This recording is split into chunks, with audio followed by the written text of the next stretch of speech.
and we will get you called on. We'll start with Matt Foster, KTV. Hey, Mac. Obviously exciting news. Just why is Creighton the place that you want to continue to be coaching?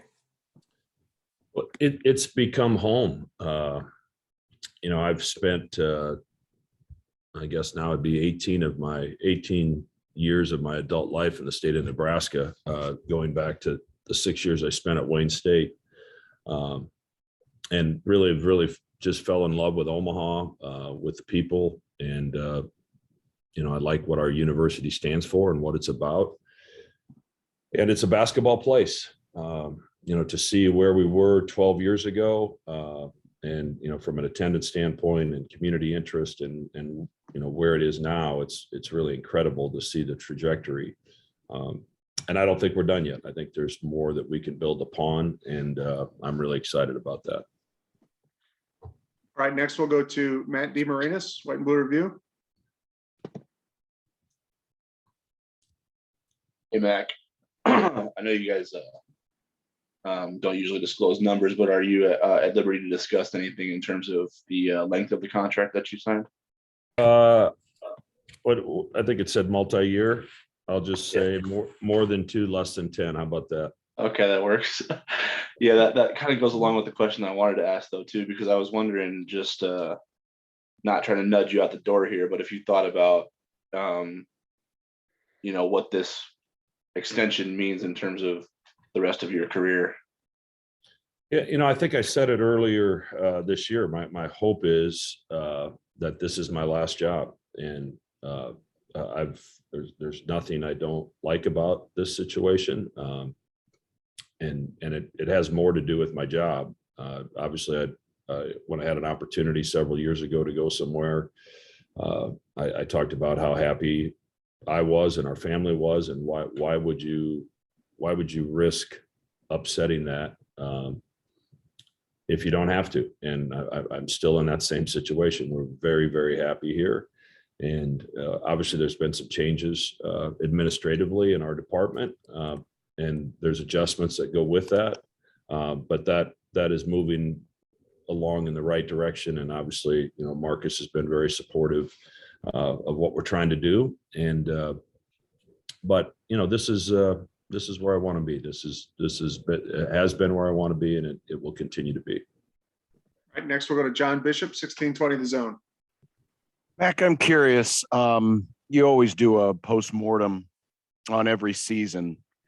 Is this one going to feel or seem different just based on everything you guys have gone through? There's so many stories on this season. It's going to be, number one, it's going to take me a while to remember everything that we went through. You have to go all the way back to the issues Sharif was dealing with in November and December, and trying to figure out whether we were going to have him in the lineup a little or not at all. And then, just the injury by injury throughout the year, and COVID pauses, and the guys having to have the mental fortitude to get through. I think we went 18 or 19 straight days without a game in the middle of the season. So much to be proud of, and I guess it probably hasn't all totally sunk in yet. But what these guys did, and really starting on February 1st for the next 6 or 7 weeks, was a pretty improbable run, given some of the adverse situations that we got thrown our way. Next we'll go to Tom Chattel, Omaha World Herald. Hey, Mac, congrats. Thank you. When I don't know how much you think about history and legacy as a coach, but is there anything you'd like to accomplish that's still out there? And I guess, do you think about that stuff? Yeah, I mean, not a lot. I think as coaches, you're trying to do the best possible job with that particular team that you have at that point in time. We were able to go somewhere a year ago to the Sweet 16 that no program had ever done, at least in modern history, at Creighton. We got a share of the Big East championship. We've been on the championship floor 4 times in 9 years at Madison Square Garden to play for a Big East tournament title. We haven't quite knocked that door down. It'd be nice to get that done. And, just continue to work on the process. And I think as players, we talk about, or as coaches, we talk about process with our players all the time. And I think as coaches, we have to live in that as well. I mean, that's where the results come from. At the end of the day, is do you do the right things every single day with your program and helping young guys develop, helping them learn how to understand the importance of team chemistry, and how that can impact success. So, you can't get lost in the success. You have to make sure you're lost in the process. And sometimes when you're successful, it's easy maybe to take a breath and take shortcuts. And we have to make sure we don't do that. So, I would love to get back to the Sweet 16 and have an opportunity to advance. Would love to continue to compete for Big East championships, because if you do that, everything kind of takes care of itself. For the first time next year, we're going to go to the Maui Classic, first time as a program. If I was going to retire, it was going to be at the end of that tournament. It wouldn't have been before in the off season. So, I mean, there's a lot of exciting things on the horizon, and this young group has been just awesome to coach, and I look forward to help them continue to grow. And obviously they all have goals and aspirations that I'd like to try to help them reach. And, the tricky thing in this business nowadays is how do you help these young people reach their individual goals and still look like a team at the same time. And we were able to accomplish that this year, and we'll have to work to make that happen again next season.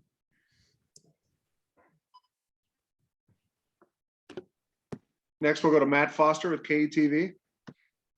Max, speaking of that young group, with recruiting changing in regards to the transfer portal, have you started to look into that as potential what you could add to that young group? And is there any chance of guys leaving your program to the portal?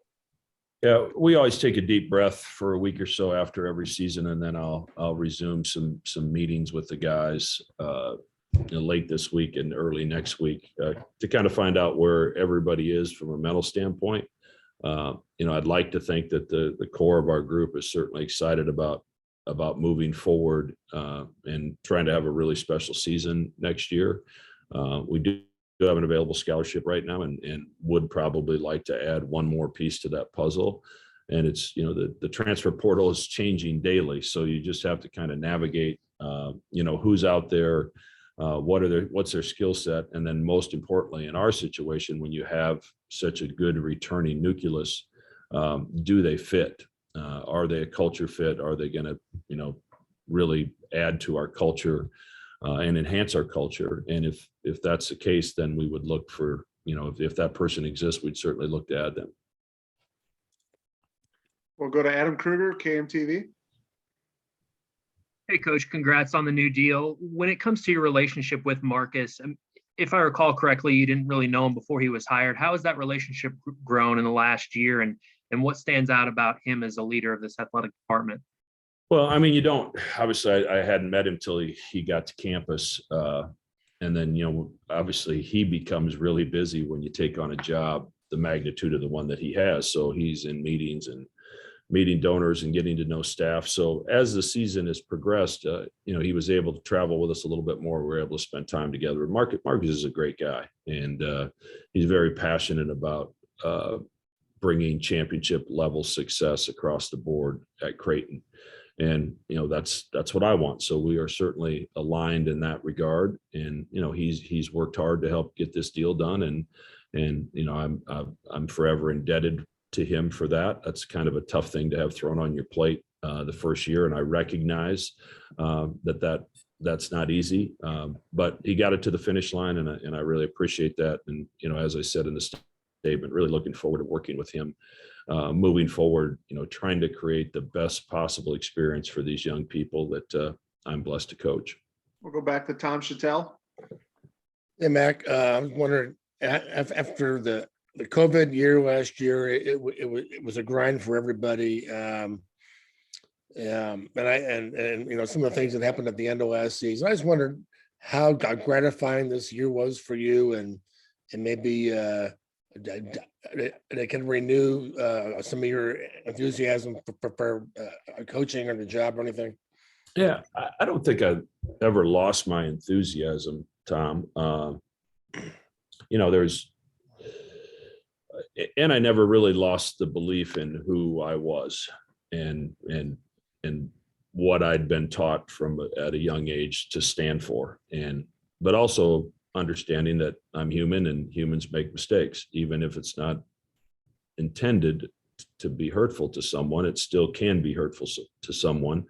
And I'm not the one that decides whether it's hurtful. That's somebody else's decision. So, when I said something that was hurtful to some people that were close to me, I have to deal with the consequences of that. Just like I talk to our team all the time about, if you make a mistake, you have to understand there are consequences that you have to deal with. So, but at the end of the day, I'd never questioned the core of who I've tried to be and how I've tried to live my life. I've been taught by two wonderful parents that are 88 years old that the most important thing in this life is how you treat other people. And that has always been the forefront of what I've tried to do, whether it be our players or my staff or boosters or friends. I just think that has to be at the top of the list. And I really, as all you guys know, I enjoy being around people. I enjoy a good laugh once in a while. So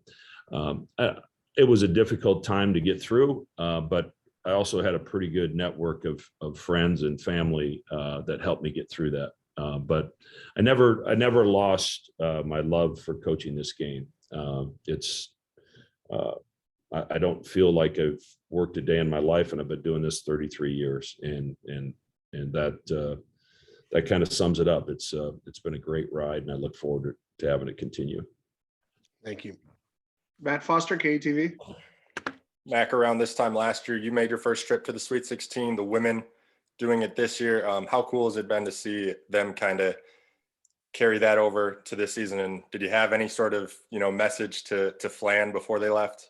Yeah, I've been texting Flan during the week, and I was out in Arizona for a couple of days and watched that game like everyone else on Sunday, and was jumping from my couch like everyone else when that shot went in at the end. And actually, Doug and I were texting back and forth because he was watching it in Texas as I was watching it on the West Coast. But that group is, they really